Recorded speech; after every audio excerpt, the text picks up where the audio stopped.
সাংবাদিক বৈঠক করে তাকে 6 বছরের জন্য দল থেকে সাসপেন্ড করে দিয়েছে। তৃণমূল যদি সত্যিকারেরই সাসপেন্ড করতে লাগে না তো 6 ঘন্টা বেরোবে না, গোটা তৃণমূলটা সাসপেন্ড হয়ে যাবে। বলছিলাম আরেকটি বিষয়, গোটা রাজ্য জুড়ে ভুয়ো ভোটার দেখা যাচ্ছে, ভুয়ো ভোটার নিয়ে কি বলবেন? কেন দেখা যাবে বলুন তো? বিএলএ কারা? বিএলও কারা? কারা বিএলও? সরকারের প্রশাসনের লোক, তাই তো?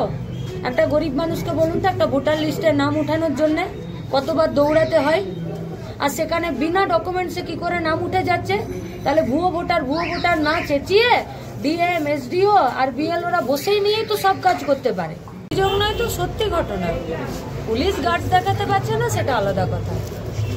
আর কোনো একটা দুর্নীতি, একটা চুরি, একটা ধর্ষণের ঘটনা ঘটবে আর তার পিছনে তৃণমূলের নাম থাকবে না পশ্চিমবঙ্গে, আজ এটাই অবাক করা বিষয়। যে নেতার বিরুদ্ধে ধর্ষণের অভিযোগ, সেই নেতাকে কিন্তু আজকে ইতিমধ্যেই তৃণমূল কংগ্রেসের জেলা পার্টি যারা রয়েছেন তারা সাংবাদিক বৈঠক করে তাকে 6 বছরের জন্য দল থেকে সাসপেন্ড করে দিয়েছে। তৃণমূল যদি সত্যিকারেরই সাসপেন্ড করতে লাগে না তো 6 ঘন্টা বেরোবে না, গোটা তৃণমূলটা সাসপেন্ড হয়ে যাবে। গোটা তৃণমূলটা সাসপেন্ড হয়ে যাবে। চুরি, লুট, দুর্নীতি, ধর্ষণ, আইন বিরোধী কাজ কিসে নেই বলুন তো? তৃণমূল কিসে নেই? দাঙ্গা লাগানোতেও বিজেপির সঙ্গে একদম কাঁধে কাঁধ মিলিয়ে কাজ করছে। তাহলে যদি সত্যিকারেরই সাসপেন্ড করতে চায় তাহলে 6 ঘন্টাও লাগবে না, একদম কালীবাড়ি থেকে, কালীবাড়ি না টালিবাড়ি কি সব আছে ওখান থেকে শুরু করে দিনহাটার সব কটা সাসপেন্ড হবে। আপনি যে মুহূর্তে দিনহাটায় পা রাখলেন ঠিক একই সময় ঘটা করে মন্ত্রীর জন্মদিন পালন হচ্ছে, আপনার একবারে মনে হয়নি কি শুভেচ্ছা জানাবেন? সবার জন্মদিনে সবাইকে শুভেচ্ছা রইল। সৎ পথে থাকুন, যারা অসৎ পথে আছে তারা পাবলিকের মারের জন্য তৈরি থাকুন। উত্তরকন্যা অভিযান রয়েছে আগামী 28শে মার্চ, কিভাবে প্রস্তুতি রয়েছে কিছু বলেন? বেকারি বিরোধী দিবস, গোটা পশ্চিমবঙ্গে বেকারত্বের বিরুদ্ধে এই যৌবনের হাতে কাজ দেওয়া, যে কাজে তার মেধা এবং তার শ্রমকে সরকার এবং দেশ গঠনের কাজে যাতে আমাদের কাজে লাগতে পারে তার জন্য সাংবিধানিক স্বীকৃতি দিতে হবে কাজের অধিকারকে। ডিওয়াইফাইয়ের মূল দাবি এবং সেই দাবিকে বাস্তবায়িত করার জন্যই 53টা বছর আগে বেকারি বিরোধী দিবস 28শে মার্চ হয়েছে। এবারে আমরা উত্তরের সবকটা জেলাকে নিয়ে, যেমন উত্তরকন্যায় যাব, নির্দিষ্ট জমি, স্বাস্থ্য, শিক্ষা, পরিযায়ী শ্রমিক এবং নেশার কবল থেকে গোটা পশ্চিমবঙ্গকে বাঁচাতে এবং বেকারের হাতে কাজ দেবার জন্য, ঠিক একইভাবে গোটা রাজ্যের আরও বাকি জেলাগুলোও এই বেকারি বিরোধী দিবসে তারা কাজের দাবিতে, স্থায়ী কাজের দাবিতে, বিভাজনের বিরুদ্ধে, দুর্নীতির বিরুদ্ধে তারা এই কর্মসূচি আন্দোলন আকারেই করবে, সাধারণ মানুষের কাছে এই দুটো সরকারের মুখোশ খুলে দেওয়ার জন্য। নির্যাতিতার পরিবারের সঙ্গে কথা বলবেন?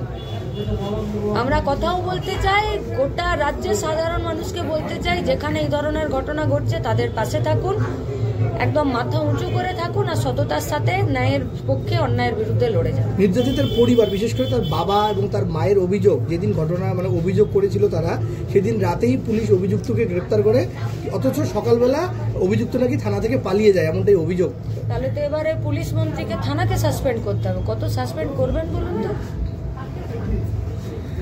বলছিলাম আরেকটি বিষয়, গোটা রাজ্য জুড়ে ভুয়ো ভোটার দেখা যাচ্ছে, ভুয়ো ভোটার নিয়ে কি বলবেন? কেন দেখা যাবে বলুন তো? বিএলএ কারা? বিএলও কারা?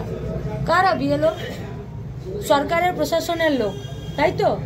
একটা গরিব মানুষকে বলুন তো, একটা ভোটার লিস্টে নাম উঠানোর জন্য কতবার দৌড়াতে হয়, আর সেখানে বিনা ডকুমেন্টসে কি করে নাম উঠে যাচ্ছে? তাহলে ভুয়ো ভোটার না চেঁচিয়ে ডিএম, এসডিও আর বিএলওরা বসেই নিয়েই তো সব কাজ করতে পারে। বজ্র আটুনি আর ফসকা গেরো করে বাইরে ঢোল বাজিয়ে লাভ নেই, কাজের কাজ করে দেখান। দুটো সরকার নীতিহীন, দুর্নীতিগ্রস্ত এবং আপাদ মস্তক দুর্নীতিবাজ আর দুষ্কৃতিরাজ তৈরি করার চেষ্টা করছে। তাই কাজের প্রশ্নে, খাবারের প্রশ্নে, শিক্ষার প্রশ্নে এদের কোনো কথা নাই বলে এরা এইসব ধুঁয়ো তুলে বেড়াচ্ছে। মুখ্যমন্ত্রীও বলেছিলেন কলেজটি হবে, কিন্তু পরবর্তীকালে তিনি 180 ডিগ্রি ঘুরে যান, কি বলবেন এ বিষয়ে? তিনি 180 ডিগ্রি ঘুরেছেন, তিনি 360 ডিগ্রি ঘুরলেও তিনি কলেজ স্থাপন করতে পারবেন না। যে সরকার একটার পর একটা স্কুলে তালা লাগায় সে কি কলেজ খুলতে পারে? কলেজ খুলতে গেলে বামপন্থীদেরকে দায়িত্ব দিতে হবে। বামপন্থীদেরকে দায়িত্ব দিন, দেখুন কলেজ খুলে যাবে। বলছিলাম ইদানিংকালে আইএসএফ বিধায়ক নওশাদ সিদ্দিকীর সঙ্গে মুখ্যমন্ত্রী সৌজন্য সাক্ষাৎ এবং একই সাথে ফুরফুরা শরীফে মুখ্যমন্ত্রী ইফতার পার্টিতে যোগ দেওয়া, কেমন বিষয়টাকে কেমনভাবে দেখছেন আপনি? যান, যার যেখানে খুশি যান, কিন্তু সততার সাথে ন্যায়ের সাথে কাজ করুন। বাম আমলে একটি মহিলা শারীর শিক্ষা কলেজ স্থাপিত হয়েছিল কমল গুহরের উদ্যোগে দিনহাটায়, সেটি আজ বন্ধ করে হয়ে যাওয়ার মুখে, কি বলবেন এ সম্পর্কে? গোটা রাজ্যে 8,000 স্কুল বন্ধ হয়ে যাওয়ার মুখে। হেলথ সেন্টারগুলো আমাদের চলে না। ইউনিভার্সিটিগুলোতে, আমাদের ডিগ্রি কলেজের সমস্ত কলেজগুলোতে স্টুডেন্টের যে সিট আছে সেই সিট ফিল আপ হচ্ছে না। মাস্টার নেই স্কুলগুলোতে, ডাক্তার নেই হসপিটালগুলোতে। কোন দিকে